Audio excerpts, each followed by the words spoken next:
बिस्मिल्लाहिर्रहमानिर्रहीम अस्सलामुअलैकुम। आज मैं आपके साथ शेयर करूंगी कि रमज़ान के लिए आप किस तरीके से फ़्रेंच फ्राइज़ को सेव कर सकते हैं। कई महीनों तक आपकी ये चिप्स जो है इंशाल्लाह ख़राब नहीं होंगे। स्टेप बाय स्टेप आपके साथ ये रेसिपी शेयर करूंगी। तो चलिए वीडियो को स्टार्ट करते हैं।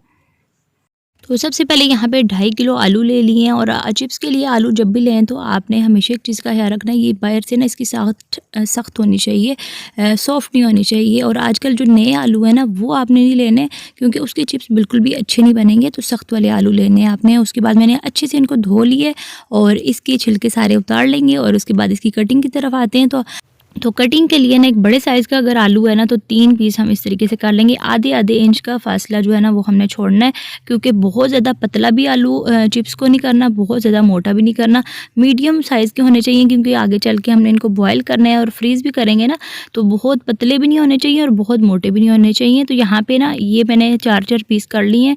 ये आप इसके देख सकते हैं, इतने मोटे हैं साइज़ में। तो अगर आप ज़्यादा पतले रखना चाहते हैं तो आपकी अपनी मर्ज़ी है, लेकिन ये जो साइज़ है ना परफेक्ट साइज़ है। तो इस तरीके से आधे इंच के वक्फे से आपने पहले कटिंग करनी है और उसके बाद इसकी दूसरी साइड से भी कटिंग 4-4 पीस कर लें। बड़े साइज़ का है तो 5-5 पीस कर लें। तो इस तरीके से मैंने ये 2.5 किलो आलू काट लिए हैं और ये आप साइज़ देख सकते हैं। अब हम चलेंगे इनको बॉयल करने की तरफ। तो इसके लिए मैंने पहले से एक बड़े पतीले में पानी चढ़ा दिया है।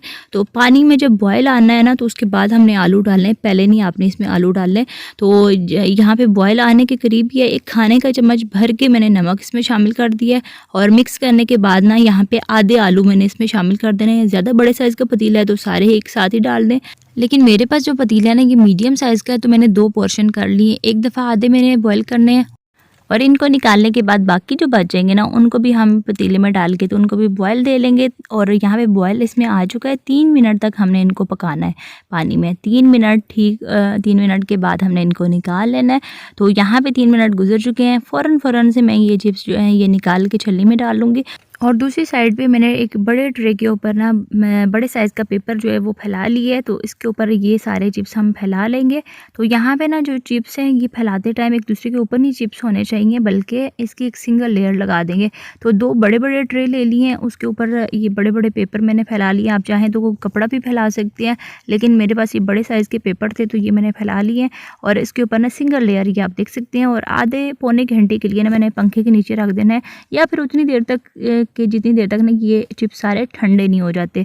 तो दूसरी साइड पे जो चिप्स के ऊपर एक क्रिस्पी लेयर आपको बाज़ार से मिलती है ना तो वो हमने बनानी है। आधा कप के करीब मैंने कॉर्नफ्लोर ले लिया है और आधा चाय के चम्मच लहसुन का पाउडर और चिकन का पाउडर मैंने इसमें शामिल कर दिया। अच्छा, चिकन का पाउडर जो है ना ये आपको किसी भी स्टोर से मिल सकता है, मिल जाएगा। और बेकरी वगैरह से भी आसानी से मिल जाता है। आजकल छोटे-छोटे साशे में भी ये दस्तयाब है।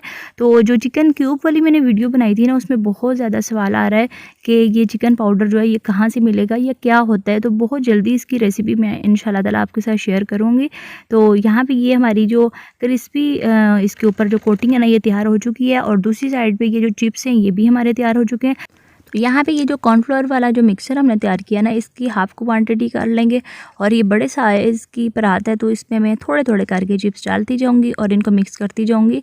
तो यहाँ पे जो है ना ये आप अच्छे से मिक्स हो चुके हैं। आप चाहें तो इस तरीके से ये जैसे मैं कर रही हूँ ऐसे इसके ऊपर अच्छे से ना कोटिंग होती जाएगी, या फिर हाथ से भी कर सकते हैं। और ये क्रिस्पी जो लेयर है ना कॉर्नफ्लोर की ये बाद में जब फ्रीज़ हो जाएंगे तो तब भी इंशाल्लाह ताला ये ऐसे ही रहेगी, क्योंकि हमने चिप्स को ठंडा कर लिया है। ठंडा होने के बाद अगर इसमें थोड़ा बहुत भी लिक्विड हो यानी कि गीले होंगे ना चिप्स तो फिर ये इसके ऊपर कोटिंग इस तरीके से नहीं इसके ऊपर आएगी। तो अच्छे तरीके से हमने इसके ऊपर कोटिंग कर लेनी है कॉर्नफ्लोर की। और उसके बाद फिर मैं आपको दिखाती हूँ। तो यहाँ पे माशाल्लाह से सारे चिप्स जो हैं ये तैयार हो चुके हैं, इसके ऊपर कोटिंग हो चुकी है। अब हमने इनको स्टोर कैसे करना है, जिप लॉक बैग ले लें या फिर कोई शॉपर ले लें, कोई भी आपके पास इस तरीके से चीज़ हो, या किसी एयर टाइट बॉक्स के अंदर भी आप इनको स्टोर कर सकते हैं। तो यहाँ पे मेरे पास मीडियम साइज़ के जिप लॉक बैग हैं, इनमें मैं इस तरीके से ना सिंगल लेयर लगाती जाऊँगी, क्योंकि सिंगल लेयर लगाने से क्या होगा कि जब ये फ्रीज़ हो जाएंगे ना तो फिर एक दूसरे के साथ चिपकेंगे नहीं और दूसरा फ्रिज में स्पेस भी आपकी बनी रहेगी। तो यहाँ पे ये इस तरीके से हमने सिंगल लेयर लगा लेनी है। और सारे जो जिप लॉक बैग हैं जितने में भी आते हैं ये सारे चिप्स तो इनमें हम सारे भर लेंगे। और उसके बाद ना आपने फ्रीज़र में रखना है तकरीबन 5-6 घंटे में आप इनको फ्रीज़ कर लें। जब फ्रीज़ हो जाएंगे अच्छे अच्छे से। तो उसके बाद इनको निकाल के तो इस तरीके से ना आप हाथों की मदद से इनको तोड़ लेना। तो इससे क्या होगा कि फिर बाद में जितनी देर तक भी आप चिप्स इनको फ्रीज़ कर ही रखेंगे ना, तो फिर ये एक दूसरे के साथ चिपकेंगे नहीं चिप्स, और जब भी आप निकालेंगे तो सिंगल सिंगल चिप्स ही आपको मिलेंगे फ्राई करने के लिए। तो इनको मैं फ्रीज़र में रख दूँगी। माशाल्लाह से ये आप देख सकते हैं काफ़ी सारे बैग हमारे तैयार हो चुके हैं। और यहाँ पे अगर आप ज़्यादा क्वांटिटी में भी बनाते हैं ना, तो ये 6 महीने तक आराम से चल जाते हैं। एक दफ़ा आप बना के थोड़ी सी मेहनत कर लें और उसके बाद बहुत ज़्यादा टाइम के लिए आपको सुकून हो जाएगा। तो यहाँ पे मैंने तकरीबन 2 घंटे के लिए इनको फ्रीज़ किया था, क्योंकि मैंने वीडियो को फ़ाइनल करना था। तो यहाँ पे अब माशाल्लाह से काफ़ी सेट हो चुके थे, और इनकी कोटिंग मैं अभी आपको करीब से दिखाती हूँ।